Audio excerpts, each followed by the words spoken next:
नमस्कार विद्यार्थियों, कैसे हो आप सभी। आशा करूंगा ठीक होंगे। स्वागत है आपका आपके अपने चैनल श्याम एजुकेशनल पर। विद्यार्थियों, आपका पेपर आ चुका है कक्षा 8 का हिंदी विषय का पेपर। ज़्यादा डिमांड रहती है आपकी कि सर हिंदी का पेपर है हमारे 25 मार्च से, जो राजस्थान बोर्ड वालों के जो 25 मार्च से हैं, और बाकी जो अदर स्टेट हैं उनके जब होगा उनके लिए बहुत ज़्यादा इंपॉर्टेंट होने वाला है। ठीक है, अब विशेषकर बात करूँगा आरबीसी और एनसीईटी वालों की। तो आपके सिलेबस को ध्यान में रखकर ही हम पेपर तैयार करते हैं। एक एक पर्सन आपके बहुत ज़्यादा इंपॉर्टेंट रहने वाला है। ठीक है, तो आपके एग्जाम में ये बहुत ज़्यादा आपके लिए मदद करेंगे, आपको अच्छे अंकों के साथ जरूर पास करवाएंगे। ठीक है, एक एक पर्सन को ध्यान में रखा गया है। आपको सिलेबस, आप जो भी बोर्ड ने जो सिलेबस जारी किया है, पैटर्न जारी किया है, उसके अनुरूप ही हमने बनाया गया है। किस पार्ट में से कितने परसेंट देने हैं और कितने अंक के देने हैं, और ग्रामर में से क्या देना है, क्या आना चाहिए, वो सब कुछ इस बात को ध्यान में रखकर ही बनाया गया है पेपर। तो इसमें एकदम आपको सही तरीके से, सटीक तरीके से आपको मैं बता दूंगा उत्तर सही है। ठीक है, सारे के सारे आपको देख सकते हैं आपने, हमने उत्तर भी साथ में लिखे हैं। सारे के प्रश्न आपको यहीं याद करवा दूंगा, ज़्यादा दिक्कत नहीं आएगा आपको। अगर एक बार में याद ना हो तो 2 बार आप इसे ज़रूर देख सकते हैं, आपको बहुत ज़्यादा फ़ायदा मिलेगा एग्ज़ाम से पहले। ठीक है, तो बस वीडियो को लास्ट तक देखें, और चैनल पर नए हैं तो सबसे पहले आपको चैनल को सब्सक्राइब जरूर करना, ताकि बहुत ज़्यादा पेपर पड़े हैं। देखो, एग्ज़ाम से पहले आपको जो भी जिस सब्जेक्ट का एग्ज़ाम हो, तो मेरी सलाह रहेगी कि इस चैनल पर जितने भी मैंने आपको पेपर उपलब्ध करवाया, हल करवाया, वो सारे के सारे एक बार सभी पेपर पढ़ के जाना, जिस सब्जेक्ट का पेपर हो तो उनसे पहले। तो आपको पूरे में से पूरे आपको नंबर मिलने की पूरी संभावना रहेगी, क्योंकि अगर एक पेपर में से आपके 4 से 5 सवाल पूछे गए तो पेपर होने जाए, मैंने कम से कम 4 से 5 पेपर डालेंगे, तो बी को कुल मिला के 120-25 सवाल आपके हो जाएंगे। ठीक है, तो इस हिसाब से देखें तो आपका पूरा पेपर तैयार हो जाएगा, तो आपको ज़्यादा दिक्कत नहीं आएगी, कम तैयारी से बेहतर स्कोर बनेगा। ठीक है, तो सारा का सारा आपको यहीं पर उत्तर सहित हल करवाऊंगा। वीडियो को लास्ट तक देखोगे तभी फायदा मिलेगा, नहीं तो नुकसान होगा। ठीक है, टाइम वेस्ट आपका वैसे भी होगा, तो वीडियो को जरूर लास्ट तक देखें। मैं बीच में भी आपसे बातें करते रहूँगा। ठीक है, और इस पेपर को अगर डाउनलोड करना चाहते हैं तो मैं ये भी बता दूंगा कि कहाँ से ये पेपर आपको प्राप्त करना है। ठीक है, अब सब देख सकते हैं परीक्षा जो आपके 2023 कक्षा 8 हिंदी और आपके समय है इतना रहने वाला है, और पूर्णांक 80 का है। देखो, राजस्थान बोर्ड वालों के 80 का पूर्णांक होता है, बाकी अदर स्टेट के जो भी है उस हिसाब से आपका होने वाला है। नेक्स्ट पर्सन है आपके, कुल आपके कितने 25% पूछे जाएंगे, और सभी हल करने अनिवार्य है। ठीक है, अब करता हूँ मैं आपके शुरू करता हूँ। देखो, मेरे वन में मृदुल बसंत पंक्ति में वन से आशी क्या है, तो वन से आशी है जीवन। क्या है? जीवन। ऑप्शन नंबर 1 है, ए है वो, है वो सही है। पंखों शब्द का अर्थ है, तो पंखों है वो शब्द का अर्थ है पंख। पंख यानी जो पक्षी के पंख होते हैं उनसे रिलेटेड है पंखों शब्द का। एक एक क्वेश्चन को आपके सिलेबस को ध्यान में रखकर, आपके जो भी पार्ट से जितने भी प्रश्न पूछे जाने वाले, किस पार्ट से कौन सा प्रश्न पूछा जाएगा, किस नंबर का, उस तरीके से बनाया गया। ठीक है, बहुत ज़्यादा मेहनत लगी, 2 दिन इस पेपर को बनाने में लगा, इसलिए थोड़ा समय ज़्यादा लगा। ठीक है, तो आपके 25 मार्च से एग्जाम हो रहे हैं आरबीएससी वालों के, और अदर स्टेट के जो भी होगा उसके लिए बहुत ज़्यादा इंपॉर्टेंट होगा। क्योंकि देखो, मैं बता रहा हूँ, जो भी हम आपको पेपर उपलब्ध करवाते हैं, हल करवाते हैं, वो उनमें से एग्जाम में पूछे जा रहे हैं। बहुत ज़्यादा विद्यार्थियों के कमेंट आ रहे हैं, और आपको अगर विश्वास नहीं हो रहा था, कम्युनिटी पोस्ट में हमने पोस्ट भी कर रखी है चैनल पर, वहाँ से आप देख सकते हैं। ग्रामीण महिलाओं ने साइकिल रूप से सुना है किसको? सभी को, यानी आज स्वाधीनता, आज़ादी और गतिशीलता, ये साइकिल के रूप में सुना है। मनमोहन लेना मुहावरे का अर्थ है आकर्षित करना। क्या करना? आकर्षित करना। पहली बोलती फिल्म के जो निर्देशक थे वो कौन थे? एम ईरानी थे। पहली जो बोलती फिल्म थी वो कौन थी? आलम आरा थी। ठीक है, उसके जो निर्देशक थे, अब बनाने वाले डायरेक्टर, वो एम ईरानी थे। द्विज शब्द का अर्थ है, द्विज शब्द का अर्थ क्या होता है? ब्राह्मण। क्या होता है? ब्राह्मण होता है, ध्यान रखना। दांत खट्टे करना मुहावरे का अर्थ है, दांत खट्टे करने का मतलब होता है परास्त करना, यानी हराना, आगे वाले को हराना, यानी उसको चिढ़ाना, जो भी है आपको, मतलब आगे वाले को हराना, दांत खट्टे करना। सुंदरता में संज्ञा है, सुंदरता में कौन सी संज्ञा है? भाववाचक, यानी भाव प्रकट कर रही है। सुंदरता क्या प्रकट कर रही है? भाव। ठीक है, तो उसे भाववाचक संज्ञा कहते हैं। अब है आपके अति लघुतरात्मक प्रश्न है, मोस्ट इंपोर्टेंट। बार बार कह रहा हूँ विद्यार्थियों, वीडियो को लास्ट तक देखना, एक एक शब्द का ध्यान रखा है हमने, एक एक क्वेश्चन का ध्यान रखा। एक भी ऐसा क्वेश्चन नहीं है जो आपको ऐसा फालतू लगेगा। आप पेपर आप पूरा पढ़ोगे ना, तभी आपके मन में एहसास हो जाएगा कि हाँ, सर ने जो पेपर बनाया वो एकदम हमारे सिलेबस को ध्यान में रखकर बनाया है। आपको आपने जो पढ़ा है वो इसी में से ही है, देख लेना पूरा। अगर पेपर पढ़ोगे तब पता चल जाएगा। अनंत से मिलन से क्या अभिप्राय है? तो अदृश्य प्रात्मा, जो परमात्मा से मिलन। मौलिक शब्द में कौन सा प्रत्यय है, तो ईक प्रत्यय। कौन सा है, ईक प्रत्यय है वो मौलिक शब्द में। नेक्स्ट है वसन किसे कहते हैं, उनके भेद लिखने हैं। जिस शब्द के जिस रूप से उसकी एक या अनेक होने का ज्ञान हो उसे वसन कहते हैं। ये दो प्रकार का होता है, एक वसन और ये बहुवचन। नेक्स्ट प्रश्न है अपने विद्यालय परिसर को स्वच्छ बनाए रखने के लिए कोई दो उपाय लिखिए। पहला उपाय, विद्यालय परिसर में पेयजल को स्वस्थ बनाए रखना चाहिए, और दूसरा उपाय है आपके विद्यालय में बने शौचालय मूत्रालय की नियमित सफाई होनी चाहिए। ठीक है, ये आपके लिए लिख देना, पूछा जाएगा। मक्खन चुराते और खाते समय श्री कृष्ण थोड़ा सा मक्खन बिखरा क्यों देते थे, क्योंकि मक्खन ऊंचाई पर होता था। ठीक है, और उसे चुराने और निकालने में जल्दबाजी होने के कारण, हड़बड़ाहट के कारण थोड़ा सा मक्खन गिर जाता था। इसी वजह से श्री कृष्ण क्या मक्खन चुराते और खाते समय थोड़ा सा बिखरा देते थे। टोपी पहनकर गवरिया की क्या प्रतिक्रिया थी, तो टोपी पहनकर गवरिया प्रसन्न होगी, वह डेढ़ टांग पर नाचने लगी, फुदक फुदक कर गवरा को टोपी दिखा रही थी। तो ये वो ऐसी प्रतिक्रिया कर रही थी टोपी पहनकर। नेक्स्ट है सड़क दुर्घटना के प्रमुख कारण लिखने हैं। तो पहला कारण है गाड़ी चलाते समय सतर्क ना रहना, मोबाइल से बात करना, गाड़ी में सामने और दाएं बाएं लगे शीशों का उपयोग न करना, वयस्क होने से पहले ही गाड़ी चलाना, ये कारण है दुर्घटना के। ठीक है, अगला है गाड़ी को तेज गति से चलाना, ये बहुत ज़्यादा कारण है आपके दुर्घटना। ये प्रश्न आएंगे सड़क दुर्घटना से और स्वच्छता समिति से, दो प्रश्न जरूर पूछे जाते हैं। हम धूल उड़ाते जहाँ चले सही कवि का क्या आश्रय है, तात्पर्य क्या है, तो कवि का तात्पर्य है कि जिस और भी बलिदानी वीर बढ़ते हैं उस और केवल उनका अस्तित्व ही दिखाई देता है, उनके जोश भरे कदमों से सारे वातावरण में धूल सा जाती है। ठीक है, कितना इंपॉर्टेंट क्वेश्चन है, आप देख सकते हो। पर एग्जामिनर देखो एग्जामिनर को जो भी प्रश्न बनाएगा वो हम देखो हमारे विद्यार्थियों के लिए जो भी हम भी एक टीचर हैं तो पढ़ाते हैं, हमारा भी अनुभव होता है।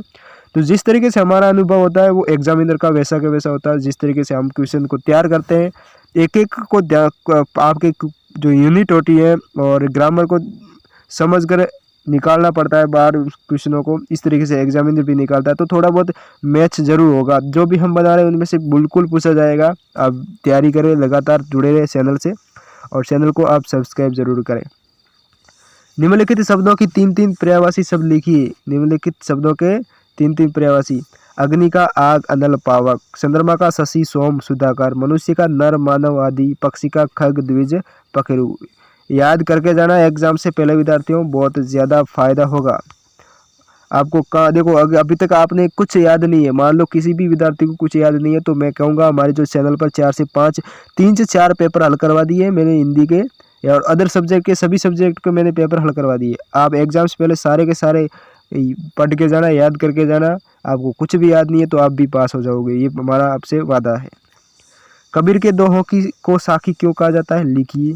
ठीक है, कबीर के दोहों को साखी क्यों कहा जाता है, क्योंकि साखी शब्द का अर्थ क्या है, साक्षी, गवाह या अप्रत्यक्ष रूप से, अर्थात उन्होंने इस संसार को, समाज को अपनी खुली आंखों से जैसा देखा है वैसा ही पाया है।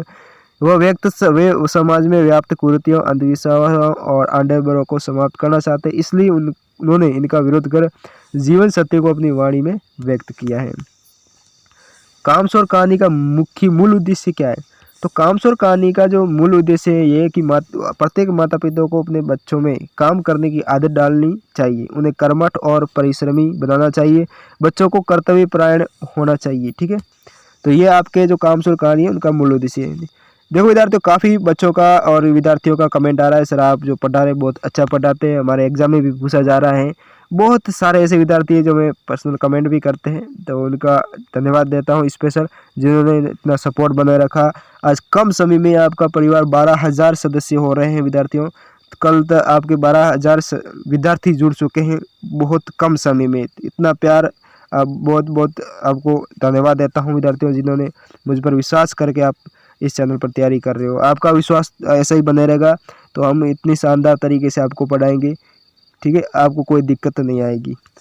बिलवासी जी ने रुपयों का प्रबंध कहाँ से किया था, लिखिए। तो बिलवासी जी ने रुपयों का प्रबंध अपनी पत्नी का संदूक चुपचाप खोलकर किया था।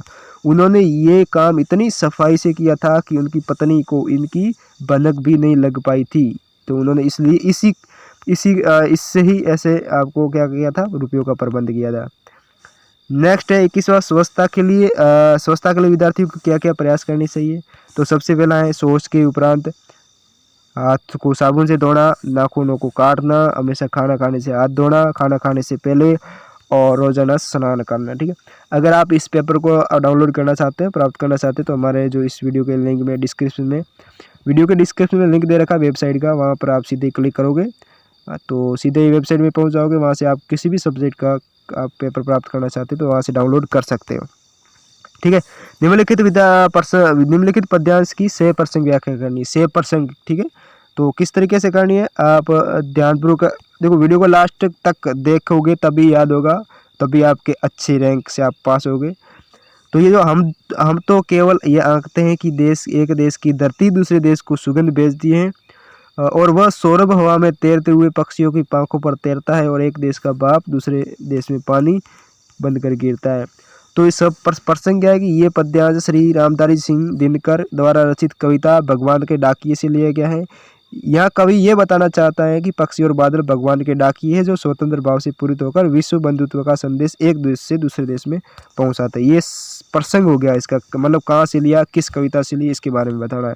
और व्याख्या में आपको क्या करना है, इसके बारे में बताना है कि कवि कहता है कि धरती पर एक प्रदेश की फूलों की सुगंध हवा में तैरकर या पक्षियों के पंखों द्वारा दूसरे देश में बिना किसी बाधा के या रुकावट के जाती है। ठीक है, एक देश में बादल बनते हैं तो दूसरे देश में बरसते भी हैं। भाव यह है कि प्रकृति न किसी मंदिर में बंधती है और न किसी के प्रति कोई भेदभाव रखती है। तो ये इसके संदेश दिया है इस कविता के माध्यम से।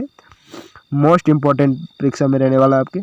नेक्स्ट है निम्नलिखित गद्यांश को ध्यानपूर्वक पढ़कर दिए गए प्रश्नों के उत्तर देना। अब आपके गद्यांश आएगा 23वां, तो जो 23वां क्वेश्चन होगा वो गद्यांश के रूप में आप देख लेना। जिस क्वेश्चन में जैसा प्रश्न है वैसा उसमें बोर्ड एग्जाम में भी होगा। ठीक है, तो उसके हिसाब से मैंने बनाया है पैटर्न के अनुसार।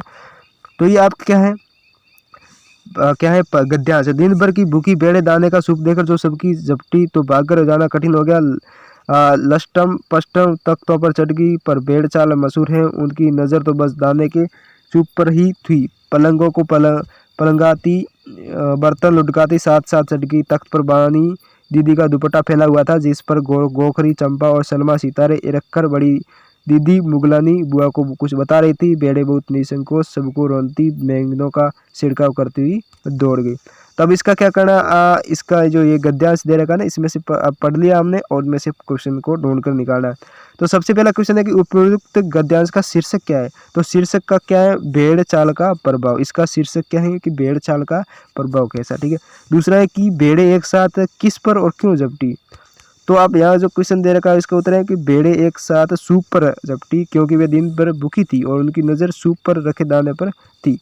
अगला क्वेश्चन है कि भेड़े चाल का क्या आशय। तो भेड़ चाल का आशय बिना सोचे समझे आगे कूद जाना या अंधाधुन करना, यानी अनुकरण करना। मतलब आप कभी कहते हो ना किसी से, जैसे हम पढ़ाते हैं किसी बच्चे को कि तुम भेड़ चाल क्यों चल रहा है, मतलब कुछ दूसरे की नकल क्यों कर रहा है, जो कर रहा है वो तुम भी ऐसा क्यों कर रहा है। तो मतलब भेड़ चाल एक मुहावरा है कि आप बता दो कि भेड़ चाल क्यों चल रहा है, मतलब अनुकरण करना। ठीक है, नकल करना।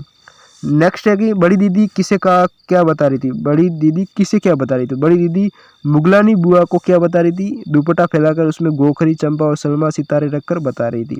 ठीक है, ये गद्यांश था, उनमें से आपको ढूंढ कर निकालना। नेक्स्ट प्रश्न है, आप भीलवाड़ा निवासी मैं से अपने विद्यालय के प्रधान अध्यापक महोदय को शुद्ध पेयजल व्यवस्था उपलब्ध कराने के लिए प्रार्थना पत्र लिखना है। ठीक है, तो आप देखो यहाँ ऐसे लिखना है। ठीक है, किस तरीके से लिखना है, सेवा में श्रीमान प्रधान अध्यापक महोदय राजकीय उच्च प्राथमिक विद्यालय शास्त्री नगर भीलवाड़ा। विषय में लिखना है विद्यालय में शुद्ध पेयजल व्यवस्था करवाने के संदर्भ में। अब इसके देखा निवेदन महोदय, निवेदन है कि हमारे विद्यालय में पानी पीने की टंकी कई महीनों से सफाई नहीं हुई है, उसका ढक्कन भी टूट गया है जिस कारण धूल व कूड़ा करकट उड़कर गिरता है। कृपया करके टंकी की नियमित सफाई करवाने और उस पर ढक्कन लगवाने की कार्रवाई करें। आशा है कि आप शुद्ध पेयजल की व्यवस्था अविलंब करवाने की कृपा करें। ठीक है, ये हो गया आपके, यहाँ दिनांक लिख देनी है। और इसके बाद प्रार्थी महेश छात्र प्रतिनिधि और राजकीय उच्च प्राथमिक विद्यालय शास्त्री नगर भीलवाड़ा कक्षा 8A। तो इस तरीके से पूरा विवरण आपको देना है, बताना, तभी आपके नंबर पूरे में से पूरे मिल जाएंगे। अगर ये नहीं आ रहा, ये अथवा में दे रखा है विद्यार्थियों। ठीक है, अगर ये प्रार्थना पत्र नहीं आया तो आपको क्या लिखना है, आपकी बहन की शादी में सम्मिलित होने के लिए अपने मित्र को निमंत्रण पत्र लिखना है। ठीक है, अपनी बहन की शादी में सम्मिलित होने के लिए मित्र को निमंत्रण। तो मित्र को निमंत्रण ये लिख देना। यहाँ निमंत्रण में हमेशा आपके क्या है कि आपके राइट साइड में आपको अपना एड्रेस लिखना होता है। ठीक है, तो इस तरह एड्रेस यहाँ लिखना है। उसके बाद आपको प्रिय मित्र नरेश, प्रिय लिखाना हमेशा, क्योंकि मित्र के आगे सब प्रिय लगता है। प्रिय मित्र नरेश और सप्रेम नमस्ते, यहाँ सब कुछ कुशल है और आपको सपरिवार कुशल चाहता हूँ। आपको जानकर प्रसन्नता होगी कि दिनांक 22 अक्टूबर 2023 को मेरी बड़ी बहन का शुभ विवाह होगा। हमारे भारत कुसुमन सिटी से आएगी। बस इस शुभ अवसर में आपको भी आमंत्रित करता हूं। मुझे आशा है कि आप मेरा निमंत्रण अवश्य स्वीकार करेंगे तथा विवाह में सम्मिलित होकर हमें कृतार्थ करेंगे। आपका दर्शनाभिलाषी सुनई मित्र सुरेंद्र सिंह। इस तरीके से आपको ये एक क्या निमंत्रण पत्र लिखना, ठीक है। तो ये तैयार कर लेना विद्यार्थियों, एक ये विद्यार्थी प्रार्थना पत्र और एक ये आपको ये निमंत्रण पत्र, ठीक है। उसके बाद आपको निबंध तैयार करना। क्या करना है? निबंध। निम्नलिखित में से किसी एक विषय पर निबंध लिखिए। आप चारों में से किसी एक पर 4 तैयार कर लेना। दीपावली, विद्यार्थी और अनुशासन, हमारे विद्यालय का वार्षिक उत्सव और पर्यावरण संरक्षण। तो ये आपके क्या करना है इसके ऊपर आपको। और हमारे जो चैनल है श्याम एजुकेशन चैनल को सब्सक्राइब जरूर करें, लाइक शेयर कमेंट में जरूर बताएं। तो इधर कैसा लगा पेपर हमारे द्वारा जो तैयार किया। देखो स्टाफ बहुत ज़्यादा हैं हम, ठीक, 8 से 10 स्टाफ है जो सभी मिलकर पेपर उपलब्ध करवाते हैं। हमारे जो बच्चे को पढ़ाते हैं स्कूल में उन्हीं के द्वारा तैयार किया जाता है इतने सारे पेपर, क्योंकि एक जने का इतना काम होता है तो वो ऐसा नहीं कर पाएगा। तो सभी अलग अलग सब्जेक्ट के अलग अलग एक्सपर्ट होते हैं, उनके द्वारा ही पेपर तैयार होता है। तो हुबहू इसलिए तो मैं कह रहा हूँ विद्यार्थियों, हमारे द्वारा जो पढ़ाया जाता है, जो भी क्वेश्चन बताए जाते हैं वो एग्जाम में पूछे जा रहे हैं सही व सटीक तरीके से, ठीक है। तो आप पेपर प्राप्त कर सकते हैं, वेबसाइट का लिंक दे रखा है वहाँ से भी। और चैनल को सब्सक्राइब जरूर करके ही जाना है, क्योंकि लगातार आपको तैयारी करवाई जाएगी इस बोर्ड एग्जाम की, कक्षा 6, 7, 8 की। तो लगातार जुड़े रहे, ठीक है। अगले साल आपके 9वीं क्लास की भी तैयारी करवाई जाएगी, 10वीं की तैयारी करवाई जाएगी। तो लगातार जुड़े रहे हमारे चैनल से श्याम एजुकेशन हेल्पर। तो फिर मिलते हैं अपने एक अगले वीडियो के साथ, नए पेपर के साथ। तब तक बने रहिए हमारे चैनल पर। जय हिंद, वंदे मातरम।